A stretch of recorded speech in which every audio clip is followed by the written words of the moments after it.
अस्सलाम वालेकुम व रहमतुल्लाहि व बरकातुहू। भाई साहब, मोअज़्ज़िज़ हाज़रीन इकराम, बुजुर्गान कौम और मिल्लत, इज़्ज़तदार माँ और बहनों, गयूर नौजवान साथियों, आप तमाम का बेहद शुक्रिया कि आज आप सूरत के इस कॉरपोरेशन के इलेक्शन में आप लोग यहाँ पर इतनी बड़ी तादाद में जमा हुए हैं। आप तमाम का बेहद शुक्रिया।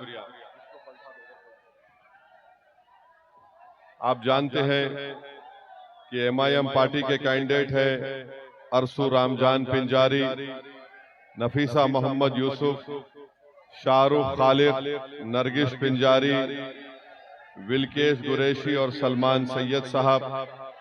मेरी आप तमाम से गुजारिश है कि आप अपना एक एक वोट इनको देकर कामयाब करिए ताकि आपकी एक इत्तेहाद को मजबूत किया जा सके, आपकी क़ियादत को सूरत में मजबूत किया जा सके।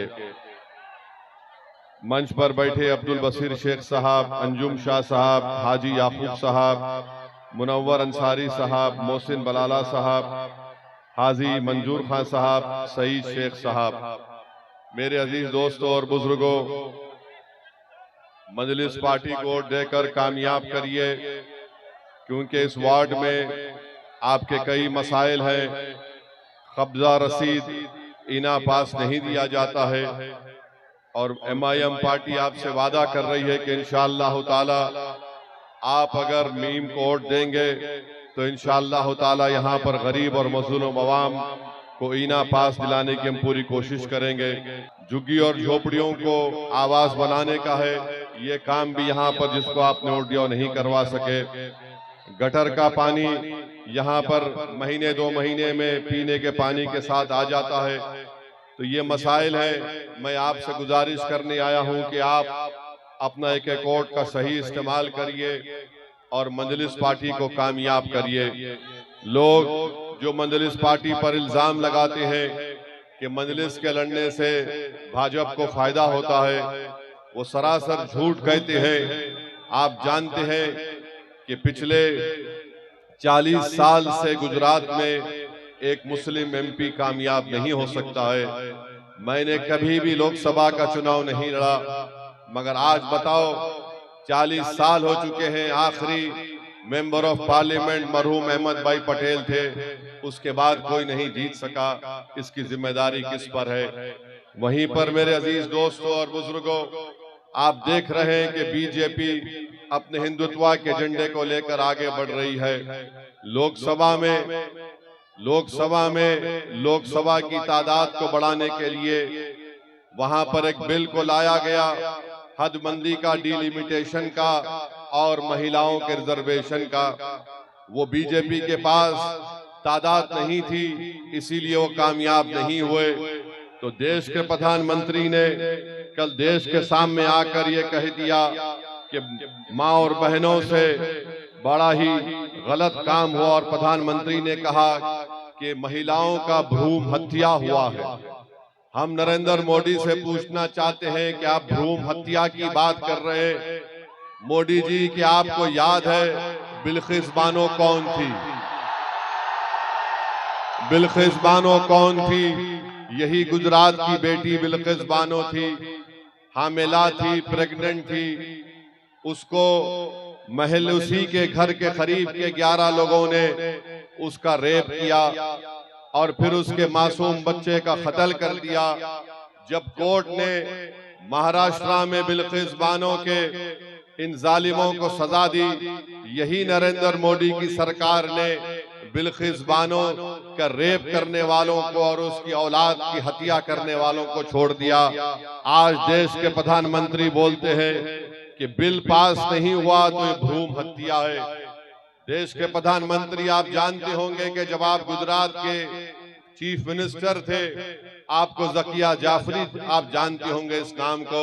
बताओ उसके साथ क्या हत्या, क्या जुल्म किया गया था। मेरे अजीज दोस्तों और बुजुर्गों, भ्रूण हत्या की बात देश के प्रधानमंत्री करते हैं, मगर गुजरात में सबसे कम अगर नंबर आता है भ्रूण हत्या का तो सूरत जिले का आता है। आपको मालूम 835 बच्चियां पैदा होती हैं 1000 बच्चों के ऊपर, सबसे कम सूरत जिले में है। आज बीजेपी उस पर बात करने को तैयार नहीं है। मेरे अजीज दोस्तों और बुजुर्गों, याद रखिए, भारत की जमहूरियत की तल्ख हकीकत यह है कि जिस समाज के पास उसका नेता होगा उसी की आवाज को सुना जाएगा। जिस समाज के पास उसका नेता नहीं होगा, ना उसके आंसू पोंछने कोई आएगा, ना हमारी माँ और बहनों के ख्वाबों को पूरा करने के लिए कोई आएगा, ना अगर हुकूमत और पुलिस की तरफ से कोई जुल्म किया जाता है तो रोकने के लिए कोई नहीं आएगा। बताओ, अपने आपके दिल के अंदर हाथ रखकर पूछिए, अपने जमीर से पूछिए, अपने दिमाग से पूछिए कि बताओ तुम्हारी कोई सियासी आवाज है क्या? बताओ कोई तुम्हारे लिए लड़ने वाला है क्या? मेरे अजीज दोस्तों और बुजुर्गों, हम सिर्फ वोट डालने वाले बनकर रह गए, हम वोट लेने वाले नहीं बने। मजलिस इत्तेहादुल मुस्लिमीन आपसे कह रही है कि तुमने 65 साल किसी को वोट डाला, तुमने गैरों का साथ दिया, आज ओवैसी तुम्हारे दरमियान में खड़े होकर कहता है कि अपनों का साथ दो, मेरा साथ नहीं, मेरी भाई, मेरी माँ और बहनों, मजलिस का साथ दो और यहाँ से मीम पार्टी को कामयाब और कामरान कर लो। लोकसभा में 2 दिन पहले बहस हुई, पार्लियामेंट के अपोजिशन पार्टी से बहुत से एमपी बोले। बताओ, किसी ने अगर उस पूरी पार्लियामेंट में उठकर कहा कि इस देश में 18 करोड़ मुसलमानों की आबादी है और सिर्फ 4% लोकसभा के इलेक्शन जीत कर आते हैं, आखिर क्यों हम नहीं जीत पा रहे हैं? आखिर क्यों हमको रोका जा रहा है? ये बात हमने पार्लियामेंट में उठाकर कही और हमने कहा कि बीजेपी किसी मुसलमान को टिकट नहीं देती है और दूसरी तरफ सेकुलर पार्टियां उम्मीद करती है कि उनको मुसलमानों के वोट के लिए जाकर पूछना ना पड़े। मेरे अजीज दोस्तों, बुजुर्गों, नौजवानों, खास करके नौजवानों से अपील कर रहा हूं कि आने वाला कल तुम्हारा है। तुम्हारे अच्छे मुस्तकबिल के जरूरी है कि जमीनी सतह से आपकी लीडरशिप को बनाया जाए। वो काम आपको करना है। याद रखो, नारों से लीडरशिप नहीं बनती, बड़ी बड़ी बातों से लीडरशिप नहीं बनती, एयर कंडीशन कमरे में बैठकर लीडरशिप नहीं बनती। लीडरशिप बनेगी तो मतदान के दिन जब आप अपने पूरे होश और हवास में रहकर मजलिस इत्तेहादुल मुस्लिमीन के हक में अपने वोट का इस्तेमाल करेंगे तो सूरत में एक इनकलाब बर्पा होगा इंशाअल्लाह ताला। सूरत में आपकी लड़ाई लड़ने वाला कोई पैदा होगा, वरना याद रखो, आसमान या जमीन से निकलकर कोई तुम्हारा नेता नहीं बनेगा। मजलिस ये चाहती है कि आप नेता बनो और अपने मुकद्दर के फैसले करो। वहीं पर आप जानते हैं कि गुजरात में बीजेपी की हुकूमत ने यूनिफॉर्म सिविल कोड के नाम पर यूसीसी को नाफिज कर दिया। हम पूछना चाहते हैं बीजेपी आरएसएस से, ये कैसा तुम्हारा यूनिफॉर्म सिविल कोड है जो 16% आदिवासियों को उससे मुस्तस्ना रखता है?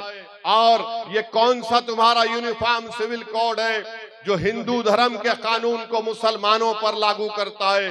हिंदू धर्म के तौर तरीके अलग हैं, मुस्लिम धर्म के शादी और ब्याह के तरीके और अलग हैं, तलाक देने के तरीके अलग हैं।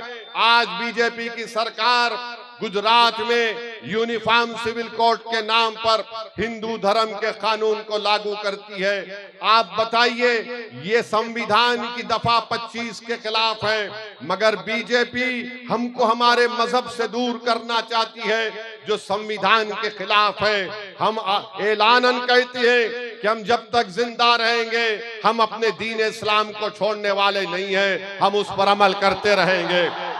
आप कानून जरूर बना रहे हो, मगर हमारे सवाल का जवाब दो कि इस्लाम, पहले तो तुमने कहा कि ट्रिपल तलाक गलत है, अब तुमने गुजरात में पूरे तलाक को खत्म कर दिया। तुमने कहा कि मुस्लिम बेटियों को अब की अपने बाप की जायदाद में हक नहीं मिलता है, मगर तुम ये कह रहे हो कि विल पावर के जरिए कोई बाप या कोई माँ अपनी एक जायदाद पूरी औलाद को दे दे। बताओ, जब तक विल पावर रहेगा तो बेटियों का उनका हक कैसे मिलेगा? इस्लाम में दादा की जायदाद में पोते का हक नहीं होता, हिंदू धर्म में होता है। तो बीजेपी ने यहाँ पर कह दिया कि पोते को दादा की जायदाद में हक मिलना चाहिए। सवाल ये पैदा होता है कि आखिर क्यों आप हिंदू धर्म के रिवाजात को, कानून को आप गुजरात के 10% मुसलमानों पर लागू कर रहे हैं? ये कौन सा यूनिफॉर्म सिविल कोड है? ये यूनिफॉर्म सिविल कोड नहीं, ये यूनिफॉर्म सिविल कोड नहीं है। ये मुसलमानों को इस्लाम से दूर ले जाने की कोशिश की जा रही है। याद रखिए मेरी इन चीजों को। और डिस्टर्ब एरियाज एक्ट बना दिया गया। सूरत में हमारी एक हिंदू बहन ने एक मुसलमान को जायदाद बेचा तो उस पर आपने पाबंदी लगा दी। अब ये कह रहे कि फसाद अगर हो सकता है तब भी कोई नहीं बेच सकता है। बहरहाल मेरे अजीज दोस्तों और बुजुर्गों, मुझे एक और जगह पर जाना है। आप तमाम से अपील कर रहा हूं कि आप पतंग को वोट देंगे इंशाअल्लाह। हाथ उठाकर बोलिए आप पतंग को वोट देंगे।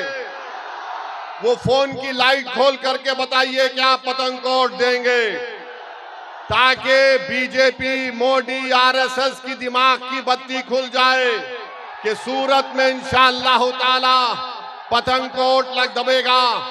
तो लगाओ मेरे साथ नारा, नारे तकबीर, मजलिस-ए-इत्तेहादुल